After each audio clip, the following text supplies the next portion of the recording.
Party bill प्रदेश की मुहिम को लेके, साथ ही संवैधानिक अधिकारों को लेके, जमीन को लेके, आदिवासी बाहुल्य क्षेत्र के अंदर स्वास्थ्य को लेके, शिक्षा को लेके एक मुहिम के तहत, एक अभियान के तहत भारत आदिवासी पार्टी बहुत तेजी से ग्रोथ कर रही है।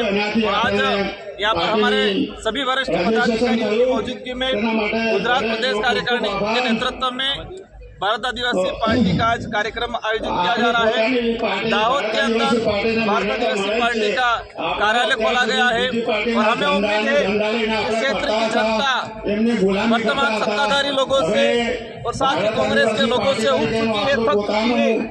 उनके पास कोई ऑप्शन नहीं है, एक बार इधर एक बार इधर।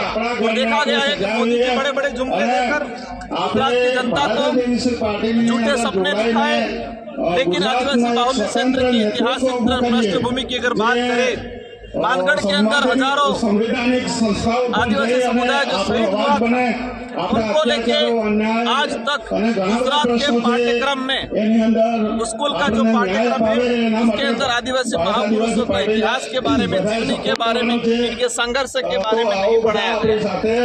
मतलब कुल मिला के कहा जा रहा है कि आदिवासी समाज समुदाय की संस्कृति, उनका इतिहास, उनके संवैधानिक अधिकारों को दबाने का काम किया जा रहा है।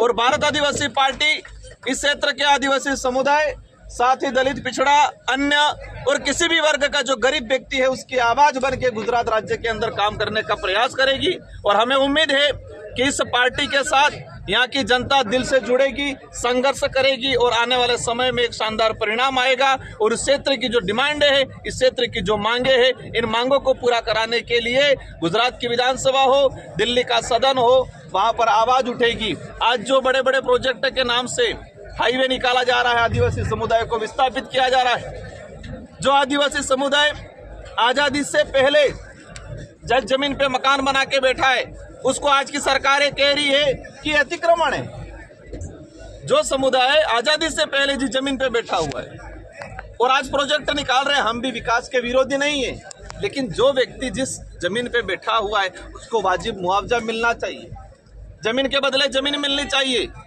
लेकिन वो नहीं हो रहा है।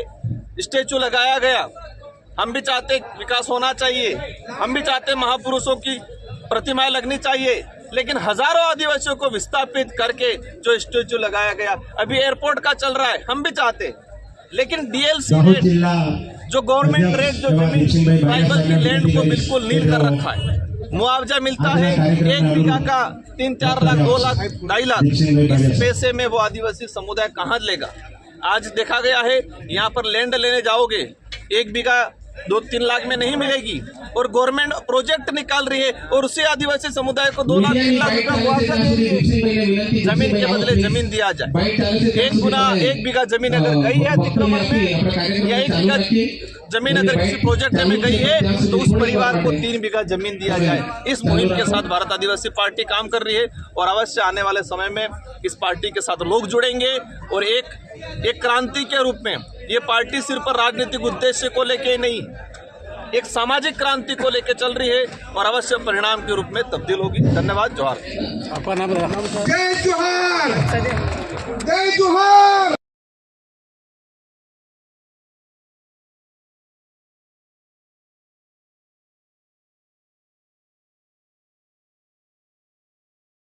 Subscribe now and press the bell icon. Never miss an update.